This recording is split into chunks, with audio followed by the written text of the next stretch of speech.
Hi, it's Dr. Barr, and I love me some histology. We're going to talk about connective tissue types.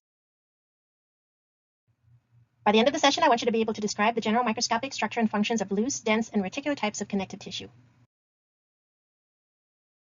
In previous lectures, we discussed epithelial tissues, and to compare and contrast connective tissue versus epithelial tissue, connective tissue has no intercellular connections. They are directly supplied by blood and lymphatic vessels, whereas epithelial cells lack this connection. And the connective tissues are surrounded by extracellular matrix.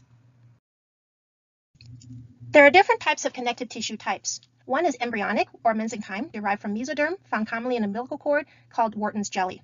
There's also the special types, which include adipose, cartilage and bone, and hematopoietic tissues. For this particular lecture, we're going to focus on adult type, which includes loose or areolar type, dense, which includes regular and irregular types, reticular, and elastic connective tissue.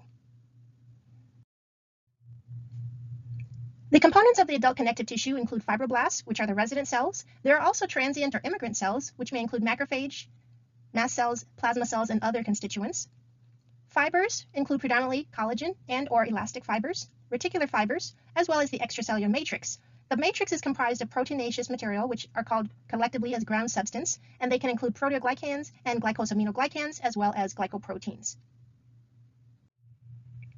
Fibroblasts can produce collagen and elastic fibers. They are considered basically the star of the show in connective tissue. They can also produce components of ground substance, such as the proteoglycans and glycoproteins. Under light microscopy, they are spindle-shaped cells, as if you were to look at a pond and look at the fish that's swimming in the pond. They have this kind of spindle-shaped features, and the nucleus is a very flat ellipse there. And outside of the cell, you will actually see this pink collagen bundles.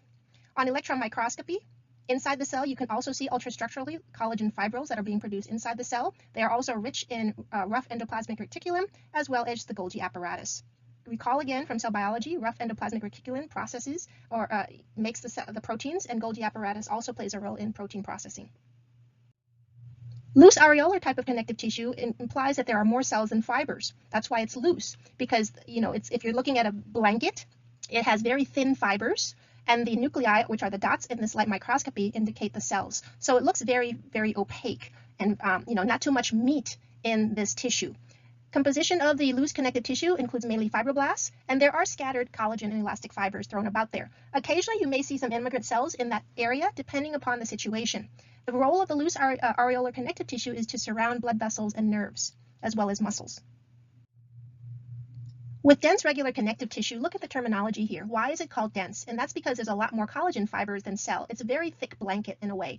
Why is it called regular? Because the cells or the fibers are oriented in a regular orientation. If you look at the image here, it has a very distinct linear type of orientation, regularly arranged collagen bundles. And then between the collagen bundles, you actually see the nuclei of the fibroblasts. This is very important when we're thinking about use of dense regular connective tissue for structures such as tendons and ligaments. We need that for tensile strength. We can also see it in cornea as well too.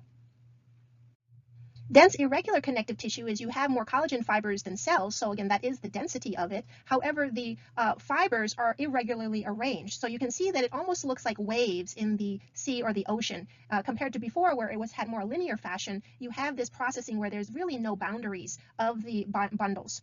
And that's why it's called irregular, because of the irregular orientation. We commonly see this in the dermis of the skin, intestinal submucosa, and the main function of this tissue is for support. With reticular connective tissue, they are rich in thin, wavy reticular fibers, which are comprised of collagen type 3. And we'll talk more about the different collagen types in a separate lecture. This forms the stroma of various organs, lymph nodes, and bone marrow, and the main function is to provide delicate network and allows passages of cells and fluid. So the reticular basically is more of a structural protein, and you can see that there are these fine, thin lines and waves. This is a special stain, but you can see that they have very special, very thin, dense network. So it's almost kind of like a very thin saran wrap for various organs. And it also comprises the structure of the organs. It makes the liver look like the liver. With elastic connective tissue, it's rich in thin elastic fibers and fibrillin microtubules. It's very commonly present in large blood vessel walls like the aorta, also in cartilage and ligaments, as well as lung and skin. And the main function is to provide some form of stretch and elasticity to these organs. You can see in the image that you have somewhat of a linear pattern here, but the distinct part is these wavy elastic fibers that you see here on either side.